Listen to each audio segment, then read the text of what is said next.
Welcome to today's Lost Souls, where we bring you the most impactful and unforgettable stories from around the world.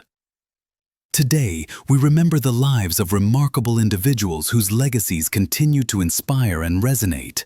From iconic musicians to trailblazing activists, join us as we celebrate their extraordinary contributions and bid farewell to those who have left an indelible mark on our lives. Stay tuned for a journey through their incredible stories. Veronica Echegui. Passed away at the age of 42, Veronica Echegui was a vibrant and accomplished Spanish actress known for her compelling performances in film and television across Spain and internationally.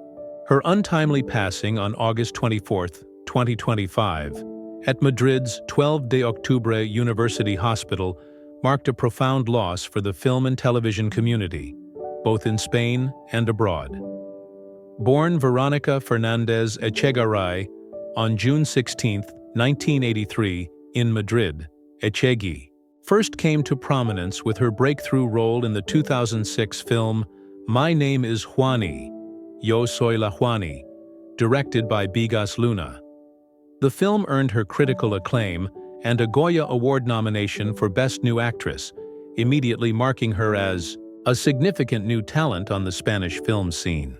Over the years, she further received additional Goya nominations for My Prison Yard, 2009, Kathmandu, 2012, and My Heart Goes Boom, 2022, underscoring her sustained excellence and versatility.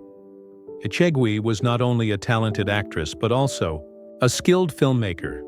She won her first Goya Award for Best Fiction Short with Totem Loba in 2022, a horror short that explores gender dynamics through genre conventions. This work displayed her creative range beyond acting, showing her as a multifaceted artist.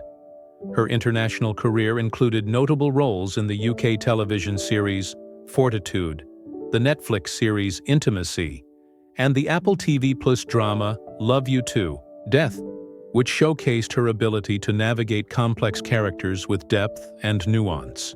Her performance in the rom-com Book of Love alongside Sam Claflin further demonstrated her charm and magnetic screen presence.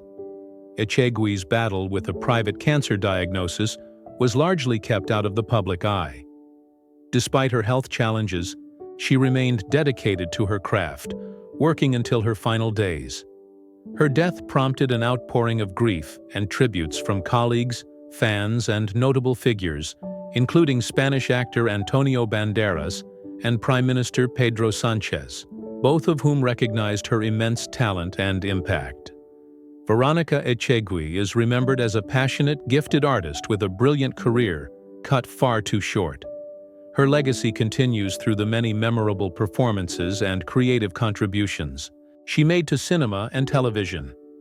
Floyd Levine. Passed away at the age of 93, Floyd Levine was a prolific American character actor whose extensive career spanned several decades, with appearances in nearly 100 films and television shows. Known for his versatility and enduring presence, Levine became a familiar face in Hollywood, often playing police officers, doctors, detectives, and other authoritative roles that brought credibility and depth to numerous projects. Born on February 23, 1932, in Brooklyn, New York, Levine initially worked as a taxi driver in New York City before pursuing his acting dreams. His career took off in the early 1970s with roles in films like Superfly, 1972, Death Wish, 1974, and Dog Day Afternoon, 1975, where his portrayals added layers of realism to gritty crime dramas. Over the years, Levine made guest appearances in popular television series such as Kojak, Starsky and Hutch, Cagney and Lacey, Melrose Place, and Baywatch, showcasing his ability to adapt to various genres and styles. Levine had a special bond with his family through the entertainment industry, particularly with his son, Brian Robbins, who became a successful actor, director, producer, and studio executive. Father and son collaborated on several projects including Good Burger, Coach Carter, Norbit and Meet Dave, strengthening their personal and professional ties. Levine also appeared alongside his son in television shows like Archie Bunker's Place and Head of the Class. Levine was known among colleagues and family as a warm-hearted jokester who brought laughter and joy into any room. His daughter-in-law, Tracy Robbins, shared that Levine passed away peacefully on August 24, 2025, surrounded by loved ones, probably wishing someone would bring him a martini. He was laid to rest shortly after, leaving behind a legacy of memorable performances and cherished memories shared by his wife Rochelle, who passed in 2022, their children and grandchildren. Floyd Levine's career and life exemplified a true passion for storytelling, resilience, and family devotion. His contributions to film and television enriched audiences for generations, and his spirit lives on in the hearts of those who knew and admired him. Jerry Adler passed away at the age of 96.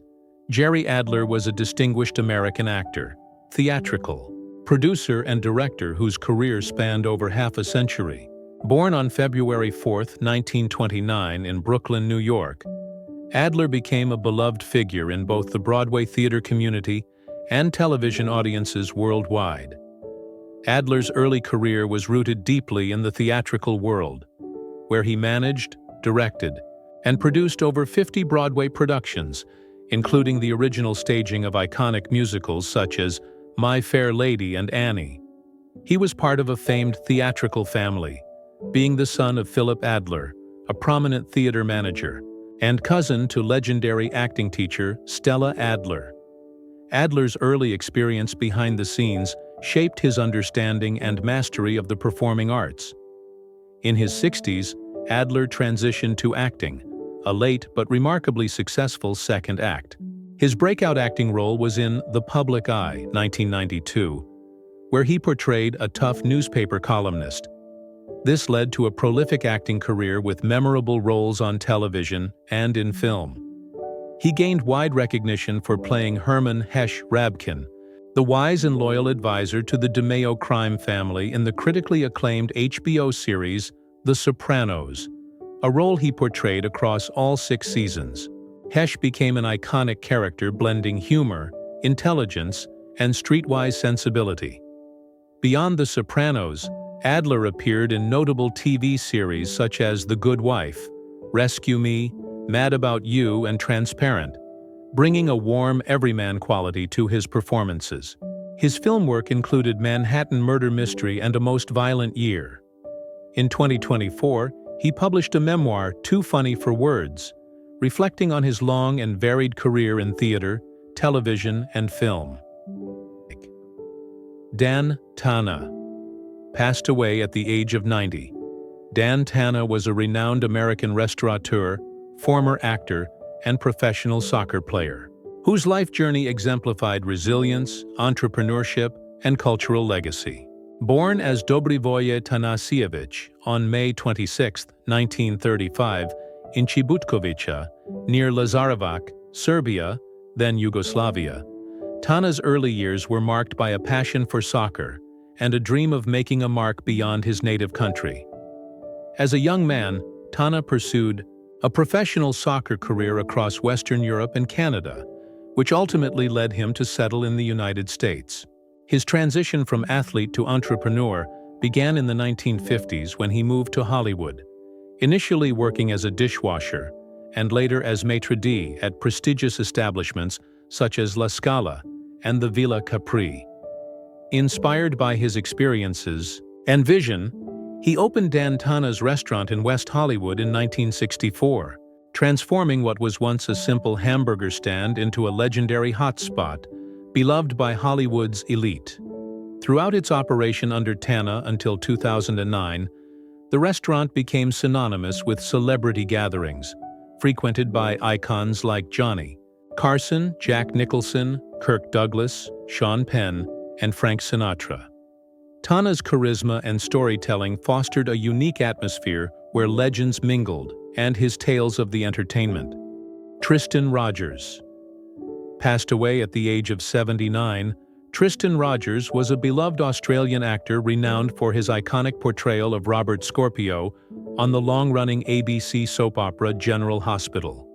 His portrayal of the charming and savvy international spy and police commissioner captivated audiences for over 4 decades, making him a household name in daytime television. Born on June 3, 1946, in Melbourne, Australia, Rogers began his acting career in Australia with appearances in television, series such as Bellbird, Number 96, and The Link Men. He transitioned to international projects through the 1970s, and eventually landed the role of Robert Scorpio on General Hospital in 1980. Originally cast for only a single day, Rogers' charisma and acting prowess transformed the role into a central, enduring character that fans adored. Rogers appeared in more than 1,400 episodes of General Hospital over 45 years, intermittently reprising the role of Scorpio, who was known for his daring adventures and quick wit.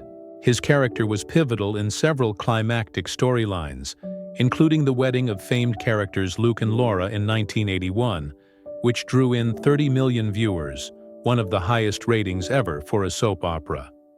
Off-screen, Rogers had an admirable career with notable guest appearances on other TV series such as The Young and the Restless, The Bay, where he played Commissioner Lex Martin, and voice roles including Jake in Disney's The Rescuers Down Under. In 2020, he earned a Daytime Emmy Award for Outstanding Supporting Actor in a digital drama series for his role in Studio City. In July 2025, Rogers publicly shared his diagnosis of lung cancer, expressing gratitude for the support from fans while battling the illness with optimism. Despite never being a smoker, the diagnosis was a challenging period. He passed away peacefully on August 15, 2025, at his home in Palm Springs, California, surrounded by his loved ones. Rogers is survived by his wife, Teresa Parkerson, their 2 children, and a grandchild. His legacy endures through his memorable performances, particularly the character of Robert Scorpio, which remains an iconic figure in daytime television history. Michael Jackson. Passed away at the age of 50, Michael Jackson was a legendary American singer, songwriter, and dancer who earned the title King of Pop for his groundbreaking contributions to music and popular culture. Jackson's death on June 25, 2009, marked a profound loss for the entertainment world and reignited global adoration for his artistry and humanitarian legacy. Born Michael Joseph Jackson on August 29, 1958, in Gary, Indiana, his rise to fame began as a child star with the Jackson 5. With hits like ABC and I Want You Back, the group captivated audiences worldwide. Michael soon embarked on a solo career that redefined popular music with innovative sounds, electrifying performances, and iconic music videos. Albums like Thriller, 1982, Bad, 1987, and Dangerous, 1991, broke records and set new standards, with Thriller remaining the best-selling album of all time. Jackson's music transcended genres and generations, influencing countless artists. His signature dance moves, including the moonwalk, and his falsetto voice became emblematic of his unique style. Besides entertainment, he was a committed humanitarian, advocating for children's rights and global causes, and donating millions through charitable efforts. In the months leading up to his death, Jackson was preparing for a highly anticipated comeback concert series titled This Is It, scheduled to begin in July 2009 in London. However, his struggle with chronic insomnia led him to rely on sedatives, most notably the anesthetic propofol, administered by his personal physician, Dr. Conrad Murray. On June 25, 2009, after a night of treatment, Jackson suffered cardiac arrest caused by acute propofol intoxication. Despite attempts to resuscitate him at his Los Angeles home and later at the UCLA Medical Center, he was pronounced dead at 2:26 p.m. Jackson's death was deemed a homicide due to the negligent administration of medication by Dr. Murray, who was later convicted of involuntary manslaughter. The news shocked fans and the industry globally, leading to an outpouring of grief and a surge in sales and streaming of his music. His memorial service at the Staples Center attracted around 2.5 billion viewers worldwide. Michael Jackson's cultural impact is immeasurable, from revolutionizing music videos to advocating for social causes. His artistry and influence endure through his timeless music and the indelible mark he left on the entertainment world. Mike Tyson. Mike Tyson, the legendary heavyweight boxing champion whose life embodied triumph, controversy, resilience, and redemption, passed away at the age of 58. In the annals of sport, few figures have ever burned as brightly, shone as fiercely, or lived as turbulently as Tyson. He was more than an athlete. He was a phenomenon, a cultural force, equal parts feared destroyer and deeply vulnerable man. His story is one of transformation from the rough streets of Brooklyn to becoming the youngest heavyweight champion in history. From the depths of scandal to unexpected reinvention as a more reflective figure later in life. Mike Tyson's life was as compelling outside the ring as it was inside it. Music, early life in Brooklyn. Born Michael Gerard Tyson on June 30, 1966, in the Brownsville neighborhood of Brooklyn, New York. His early life was marked by hardship. Growing up in poverty with an absent father, young Mike found himself surrounded by crime and violence. He quickly became involved in street gangs and was arrested multiple times before his teenage years. By all accounts, he was seen as a boy, destined to become another casualty of the unforgiving environment that raised him. But fate intervened through a very unlikely outlet: boxing. Mentors spotted Tyson's raw physical potential and introduced him to the gym, perhaps the only venue capable of channeling his aggression into discipline. From that point forward, boxing was not just a sport for Tyson, it was survival. The pivotal moment came when he met Caus D'Amato, the legendary trainer who became not only his mentor, but also a father figure. D'Amato provided structure, encouragement, and philosophical grounding. He introduced Tyson to the peekaboo defensive style of boxing where fighters keep their hands high and move their heads with constant agility. It would become Tyson's trademark. Combined with devastating punching power that seemed nearly superhuman, meteoric rise, Tyson's amateur career quickly revealed his extraordinary promise. He was fast, explosive, and ferociously aggressive. Unlike many fighters who relied on extended tactical battles, Tyson overwhelmed opponents in mere seconds with power and precision. His professional debut in March 1985 was no less dramatic. In his first year alone, Tyson fought an astonishing 15 times, winning nearly all of them by knockout within the first round. Audiences stared in disbelief at the ferocity they were witnessing. This short, stocky heavyweight who fought with unparalleled speed and ruthlessness. On November 22, 1986, Tyson made history when he knocked out Trevor Borbick to win the WBC heavyweight title. At just 20 years and 4 months old, he became the youngest heavyweight champion in boxing history, a record still unbroken. The world was stunned. In Tyson, they saw the evolutionary peak of pugilism, raw aggression, frightening discipline, and knockout power delivered with chilling efficiency. He didn't stop there. Over the next few years, Tyson unified the belts, defeating the likes of James Bone Crusher Smith and Tony Tucker to become the undisputed heavyweight champion. By 1988, with a flawless record, his aura of invincibility made him not just the face of boxing, but arguably the most feared man on the planet. Persona and cultural impact. Part of Tyson's mystique was not only his talent, but also his persona. He often entered the ring in black shorts, black boots, and with no robe, no flashy music, just pure menace. His scowl, explosive physique, and habit of knocking out opponents before fans had found their seats created an unforgettable image. He was seen as the embodiment of raw power and danger, and that image spilled over into global pop culture. Tyson was featured on countless magazine covers, starred in commercials, and appeared on late-night television. He transcended boxing, becoming both admired and feared. not unlike a living gladiator plucked straight from ancient Rome. But alongside the glory came shadows. His personal life was turbulent, sometimes spiraling into scandal and violence. Fame amplified his flaws. He became infamous for his fiery temper, wild spending, and troubled relationships. The downfall in 1990, Tyson experienced one of the greatest upsets in boxing history. In a fight expected to be another easy victory, he faced James Buster Douglas in Tokyo. Douglas, seen as a 42-1 underdog, shocked the world by knocking Tyson out in the 10th round. The loss shattered Tyson's aura of invincibility and marked the beginning of his decline.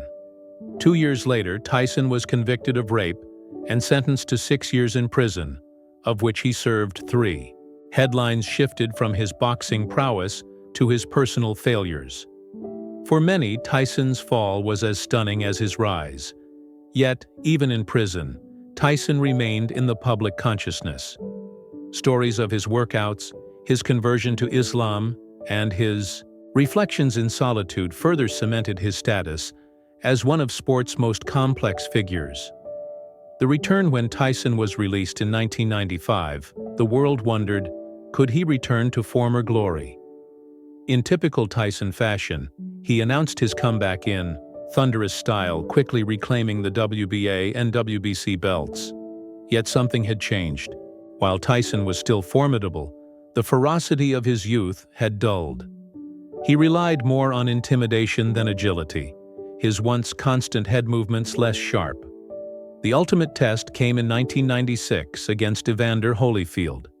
In a stunning upset, Holyfield survived Tyson's early onslaught and went on to stop him in the EB 11th round.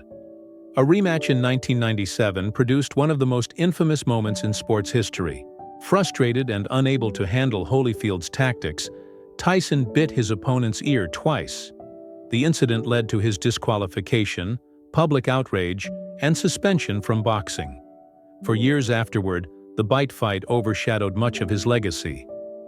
Later, efforts and reinventions Tyson fought on into the early 2000s, but his dominance had evaporated. Losses to Lennox Lewis, Danny Williams, and Kevin McBride signaled the end of his competitive career. Retiring in 2005, he admitted to having lost the desire and discipline that once defined him. Yet Mike Tyson's story didn't end in the ring. In many ways, this was the beginning of a new surprising chapter.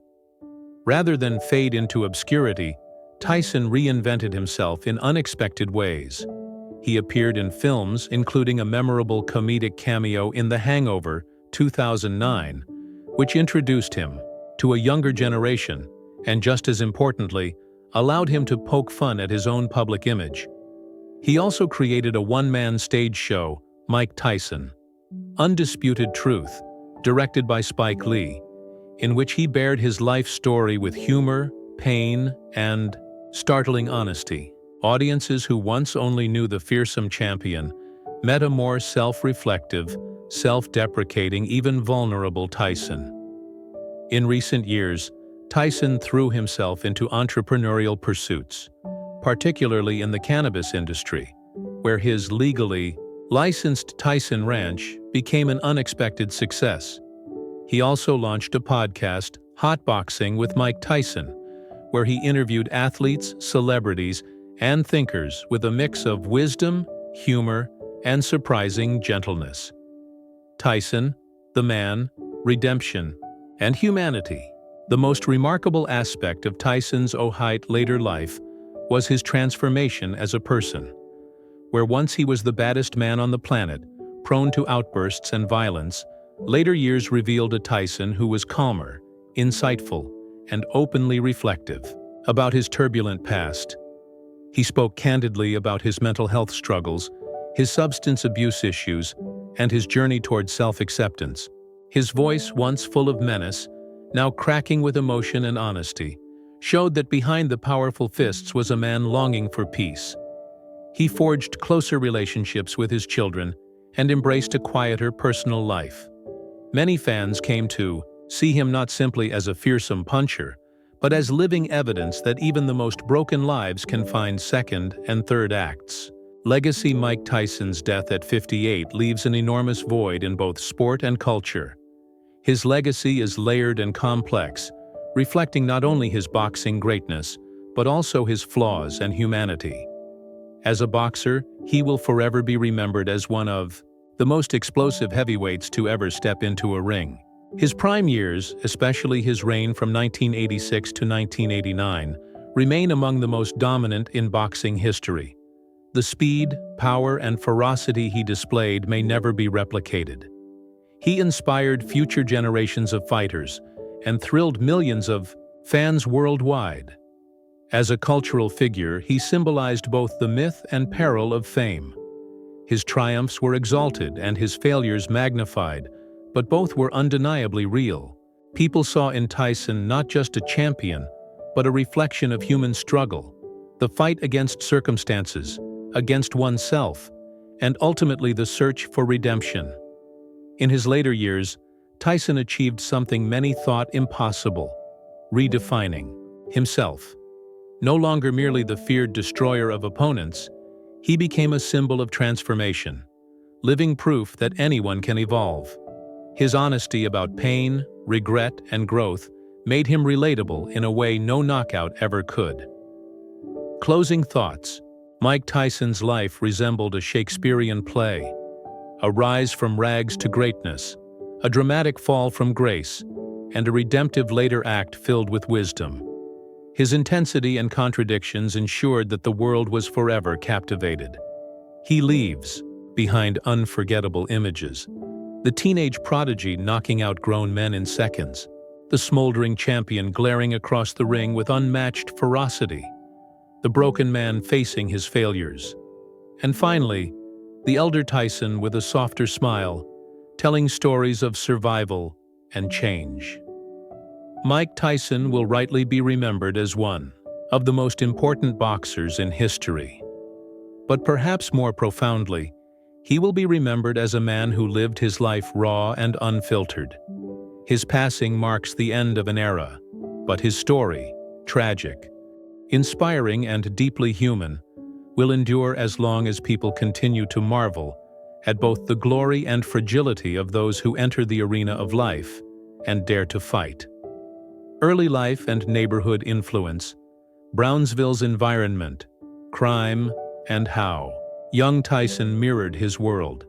Early gang experiences: time at Tryon School for Boys, discovery of boxing talent, his famed fights with older kids while still preteen, mentorship under Cus D'Amato relationship, dynamics with Cus as a surrogate father, how Cus instilled philosophy, fear as fire, peekaboo, technique, mental toughness, emotional dependence, how Cus's death deeply impacted Tyson's stability later, amateur career and Olympic dreams fights, with Henry Tillman, losing out on Olympic squad frustration and transition to pro mindset, rapid professional rise, 1985, 1987, breakdown of the constant string of knockouts, media reception, how Iron Mike became a phenomenon, psychology of intimidation in the ring, undisputed champion, 1987, 1989,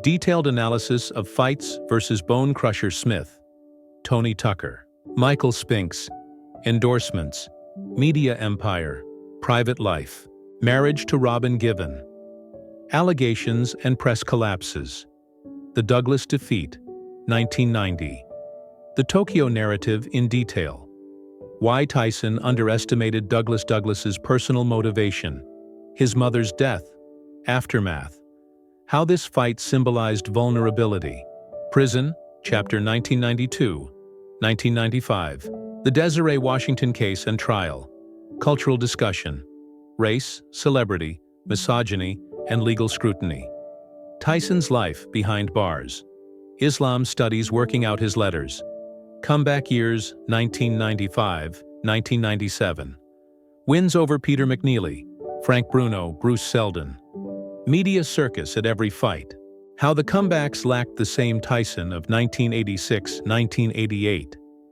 Holyfield rivalry, 1996-1997 strategies in the first fight. What went wrong in the rematch? Full dissection of the ear-biting incident.